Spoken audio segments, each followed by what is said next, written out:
Hello friends, good morning. আমার চ্যানেলে আপনাদের সবাইকে স্বাগত।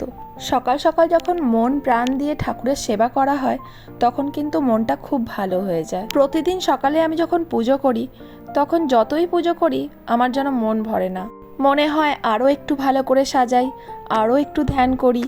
কিন্তু সকাল সকাল না প্রত্যেক দিন সময় কুলোতে পারি না। আসলে সকালেই তো মেয়েদের কাজটা বেশি থাকে, তাই না? এদিকে বাচ্চা সামলানো, রান্নাবান্না করা। তো আজকে আমার শাশুড়ি অনেক ফুল পেড়ে এনেছে, সেই জন্য একটু ভালোভাবে সিংহাসনটাকে সাজাতে পেরেছি। আর আজকে আমাদের হরিমঞ্চটা দেখুন নতুন সাজে সেজেছে। আজকে আমাদের হরি ঠাকুরকে বস্ত্র পরানো হয়েছে। এই বস্ত্রটা কালকে আমার যা মেলা থেকে কিনে এনেছে।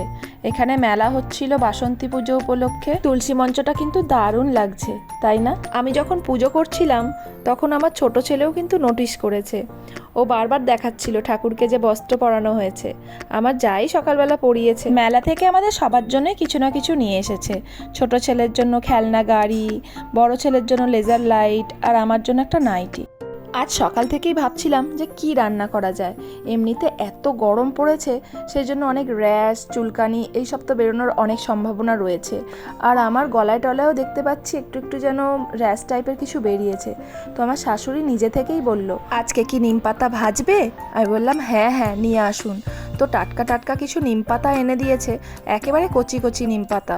এটা থেকে কিছু বাদ দেওয়ার নেই, তবু আমি একটু দেখে নিলাম, আর যেগুলো একটু মোটা মোটা ডাঁটি মনে হয়েছে সেগুলো একটু বাদ দিয়ে দিলাম।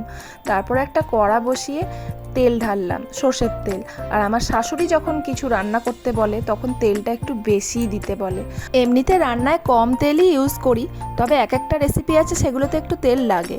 আর এই যে দুটো শুকনো লঙ্কা দিচ্ছি, এই লঙ্কাগুলো কিন্তু কাশ্মীরি লঙ্কা। আমি যখন জম্মুতে থাকতাম সেই তখনকারই লঙ্কা, এখনও রয়ে গেছে প্রায় এক পলিথিন ভর্তি। এই লঙ্কাগুলো খুব একটা ঝাল হয় না, সেই জন্য দুটো দিয়ে দিয়েছি।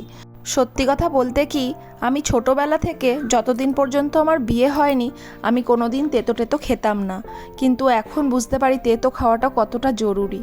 সেই জন্য এখন আর আমি দ্বিধাবোধ করি না, আমি তেতো খাই। আর নিম পাতা তো আমি একদমই খেতাম না, এই কদিন আগে থেকেই আমি নিম পাতাটা খাই। যেই থেকে আমার শাশুড়ি এইভাবে আলুর সাথে মেখেছে সেই থেকে আমি এটা প্রেমে পড়ে গেছি। তারপরে দেখলাম কিভাবে মাখে, দেখলাম একেবারে সিম্পল অথচ একটা দারুণ টেস্ট। জানি না আগে আমার মা যে মাখতো ওইটার সঙ্গে এটার কী পার্থক্য হতে পারে। আমার মা শুকনো লঙ্কা বা এত তেল দিত না, সেই জন্য। বেশি তেল টেল খাওয়া ভালো নয়, আনহেলদি। তবে এই রকম রেসিপি হলে একটু তেল তো দিতেই হবে, না হলে মুখেই তোলা যাবে না। আসলে তেতো খেতে আমার এখনও ভালো লাগে না, তবে খাওয়াটা খুব জরুরি। আর এইভাবে আলুর সঙ্গে মাখলে তবুও একটু টেস্টটা ভালো লাগে, সেই জন্যই এইভাবে মাখি। তো আলুর সঙ্গে এখন আমি মেখে নিচ্ছি। প্রথম দিন যখন আমি খাই তখন এইটা দিয়ে আমি অনেকটাই ভাত খেয়ে নিয়েছিলাম। আর দেখুন আমি এখন কড়ার সঙ্গে যে তেলটা লেগেছিল সেটার সাথে একটু আলু মেখে নিলাম।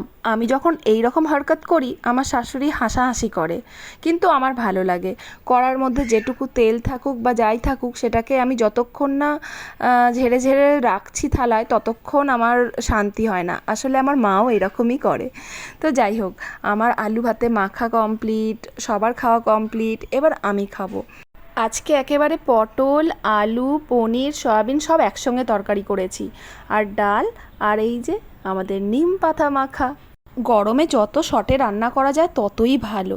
তো এখন নিম পাতাটা খাওয়ার পালা। দেখতে কিন্তু ভালোই লাগছে, তাই না? বাড়িতে ট্রাই করে দেখতে পারেন, খুব ভালো লাগবে। যারা নিম পাতা না খায় তাদেরও ভালো লাগবে। এখন আমার ছেলেদের হরকত দেখুন, এইভাবে মশা মারার ব্যাট নিয়ে কে ক্রিকেট খেলে, কিন্তু ওরা খেলছে। আমি যখন চাইছি কিছুতেই দেবে না। আর ছোট ছেলে তো একেবারে রেডি বল করবে বলে, কিছুতেই ও দিতে দিচ্ছে না। আমার সঙ্গে একরকম ঝগড়ার মতন করছিল। তারপরে ননির থেকে যখন চাইলাম, ননি আমাকে ভেঙচি কাটাচ্ছে, তারপরে যা তা বলছে একটা ব্যাট কেন কিনে দাওনি। আসলে ব্যাট ট্যাট সবই ছিল, নিজেরাই ভেঙে ফেলেছে। কি করব বলুন? যতই লুকিয়ে রাখি ততই মশা মারার ব্যাটটা নিয়ে চলে আসে। আমার ছোট ছেলের দিকে একবার দেখুন, যেন কত বড় ক্রিকেটার হবে। একেবারে না খেয়ে না দে এমনভাবে খেলছে যেন খেলাটাই ওর সবচেয়ে ইম্পর্টেন্ট জিনিস। তো দাদার কাছে ব্যাট নেই দেখে নিজে নিজেই বোলিং করছে। তারপরে আমার ওপর রেগে গেল, দিয়ে বলল ব্যাট দিতে, মানে আমার হাত থেকে রীতিমতো কেড়ে নিল। তারপরে ওর দাদাকে দিয়ে দিল ব্যাট করবার জন্য, আর ওর দাদাও তো খুব খুশি, ভাই ওর সাপোর্টে আছে বলে কথা। দেখুন বল করবে বলে একদম রেডি হয়ে গেছে। বাচ্চাদের জ্বালায় সত্যি টেকা দেয়। কালকে থেকে যেই রেজাল্ট লাইটটা পেয়ে গেছে সেই থেকে রাত নেই দুপুর নেই শুধু লাইট মারছে। ওফ, কি করে যে ঘুমোবো কি জানি।